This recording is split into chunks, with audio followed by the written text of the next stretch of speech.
Hey everyone, this is your ECS 36A classmate Ayush with another tutorial video, and I'm really excited for this one because I'll be showing you how to snag code from Google. And I've interviewed numerous software engineers before, and it seems like this is a widely practiced method that helps people get programs done a lot faster and more efficiently. So that's why I want to teach you this in this video. I want to start off by showing you this thing. Well, you should probably already know this, but I just want to mention it again. It's general formatting of programs, and you have to remember it when snagging code. So there will be some libraries at the top, and then there might be a function, and then there will be int main, and then inside int main, keep this in mind that if you see like some new kind of thing, like little function going on, and then you don't see that function above int main, that means that it's some function that's given to you by the library. And then if you see some function name inside int main that's called to above, that means it's, of course, called by this function.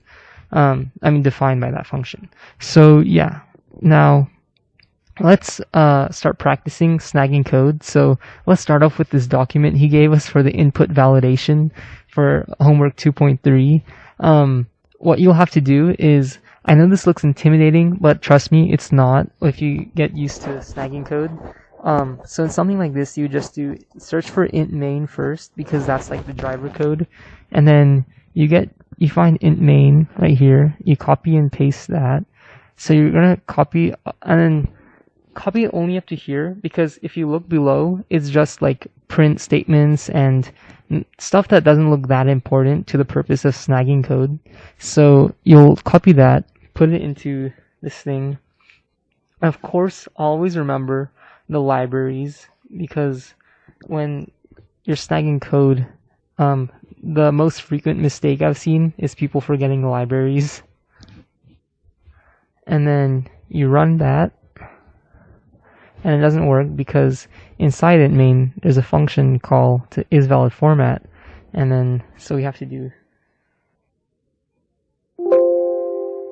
and we find that there are some functions isValidFormat, so we have to copy and paste one of these.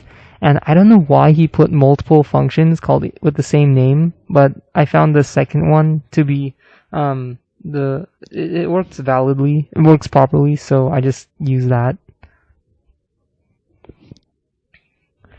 Now when I run it, oh no, okay.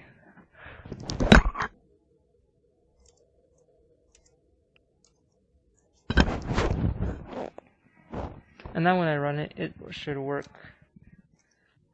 And of course, for the purposes of just finishing the 2.3 homework, you'll have to play around with it a little bit. Like, for example, %d, you'll have to modify it to like %d, %c, and then change these little just modify it. You'll also have to use the isAlpha function.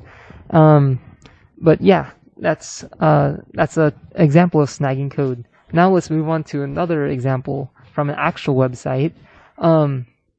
So it's pretty simple. Like, what I would do is I would just copy and paste literally the whole thing, put it onto like my little document, run it, and then I would when that runs, I would input whatever is supposed to be inputted into this console box, and I would just see how the program reacts to the inputs, and that's how I would know what it's doing. And then once I know what it's doing, I would just cut down on everything that seems unnecessary, or I would like identify what seems important, and I would be really fast at doing that because I have understood this formatting. And here's another example. This is more complex. It's multiplying a vector times a matrix. So I found this function that's in Stack Overflow, which is it just has a function and it doesn't have an int main. So what I would do is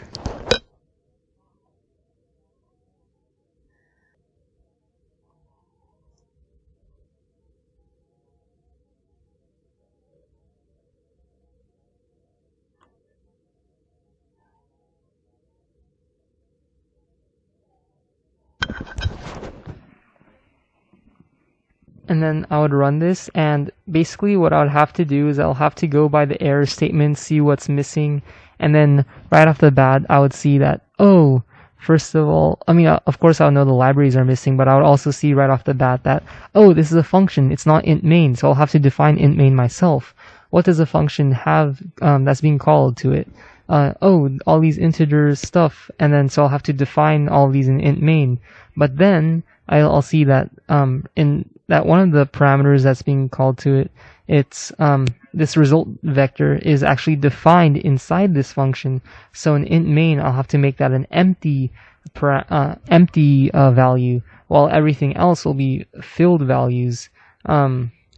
So everything else will be defined, but that will be null, and I would just pass that all to this function. So so basically, like in summary, you would copy and paste the code, see what's going wrong in the error statements, and then you would modify your program that way. And you'd have to do a little bit of problem solving, and you'll probably be kind of slow at it at first, but keep in mind that if you practice, you'll get a lot faster, and programming will become a lot more efficient. And of course, the homeworks and stuff will be a lot easier. So yeah, now let's go to the last example. This is a very simple one, easy one to wrap off this video. And this is just like passing arrays to function by pointers. So what I would do is I wouldn't read through and understand the whole thing. I would just look for what's important, which is like a new like function call. So I would see right here there's a new function call. So I'd and then right here is the function above. So I know that those are the important parts. So I would like copy and paste those into the function that whatever function I'm making. And yeah, so that's how you snag code from Google. I really hope this video helps. I also hope you guys start putting this into practice, because it will make your programming experience a lot faster and more efficient. And yeah, thanks for watching, guys. If you need any more help, definitely message me on Discord. I'll be happy to help.